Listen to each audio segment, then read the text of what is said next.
Dans les rues tranquilles d'un village musulman, une vieille voix résonne dans la cuisine. Pas de porc ici. Et ce n'est pas par simple habitude, c'est une fidélité à une prescription qui remonte à des siècles de révélation.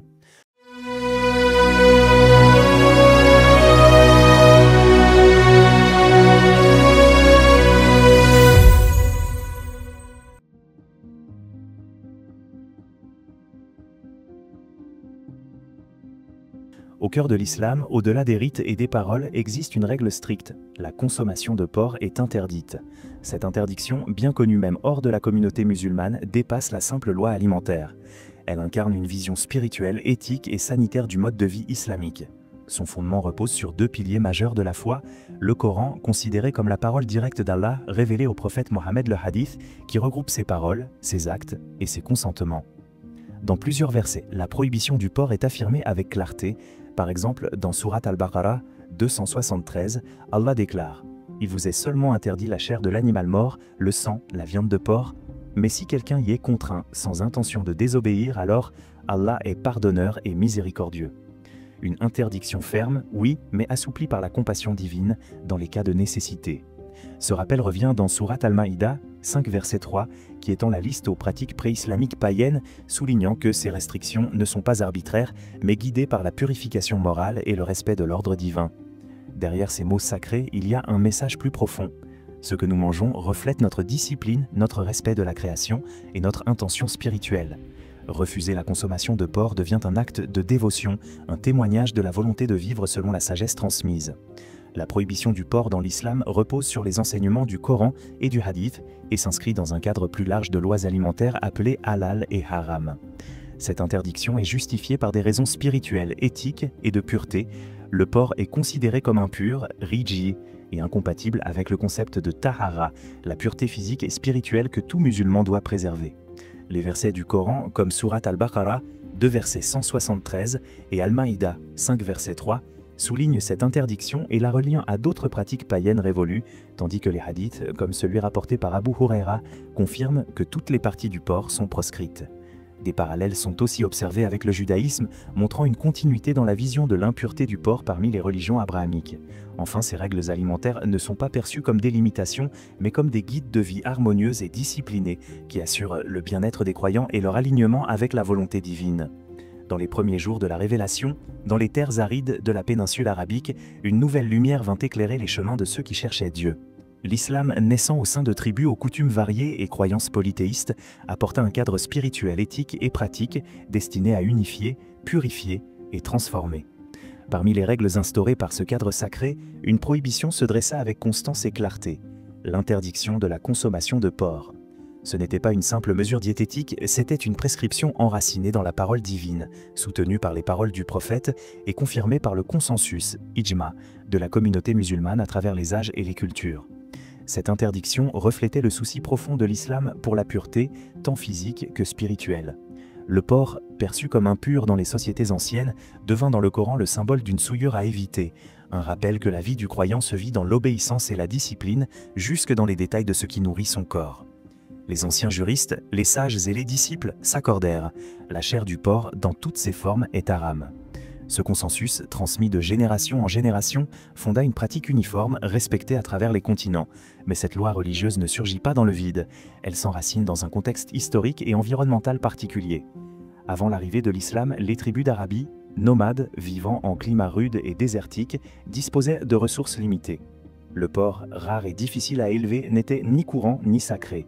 Il était même perçu par certains comme impur, renforçant l'idée que sa prohibition ne fut pas une rupture culturelle mais un prolongement des tabous préexistants. De plus, les préoccupations sanitaires comme la contamination rapide de la viande de porc dans un climat chaud ou les risques de maladies parasitaires donnaient à cette interdiction une valeur préventive pour la santé publique. L'islam, dans sa sagesse, unifia ses dimensions physiques, spirituelles et sociales sous une seule bannière, celle du halal et du haram.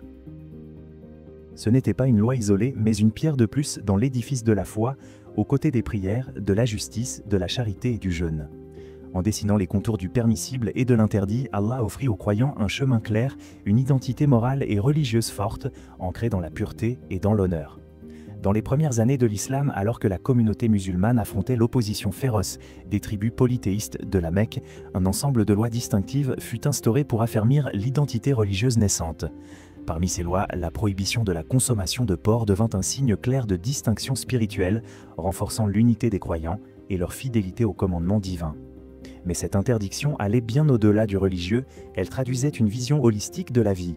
Elle affirmait le souci islamique pour la pureté physique, la santé communautaire et même le traitement éthique des animaux.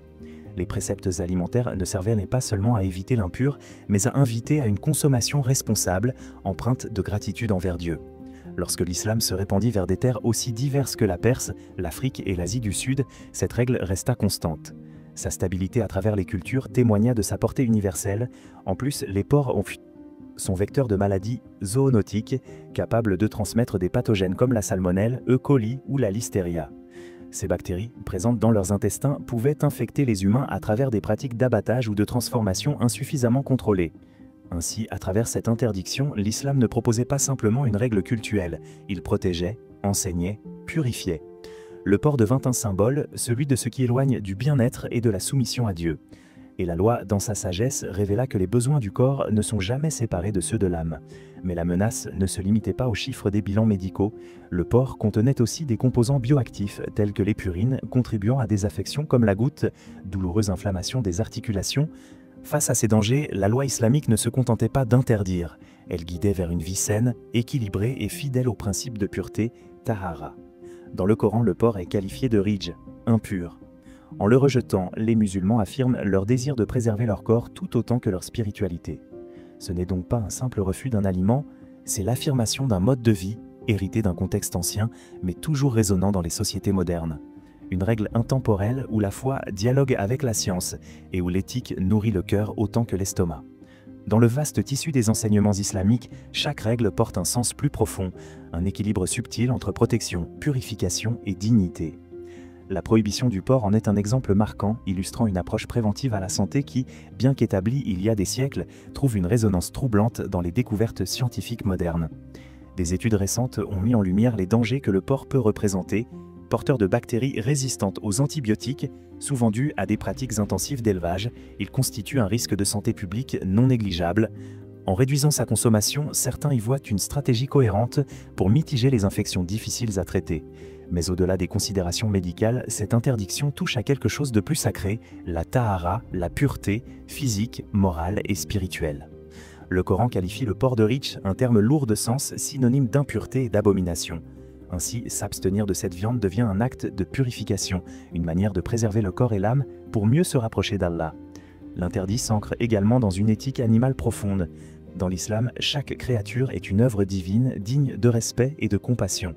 Les règles du halal insistent sur un traitement humain et dénoncent les conditions inhumaines souvent associées à l'élevage porcin moderne. La discipline spirituelle que cela exige, se restreindre, choisir consciemment, honorer les prescriptions, devient une école de maîtrise de soi. Et dans chaque abstention, les croyants trouvent une intention, honorer la sagesse divine qui voit plus loin que le moment, plus loin que l'assiette. Sous une lumière révélatrice, la prohibition du porc en islam se dévoile comme bien plus qu'un simple interdit alimentaire.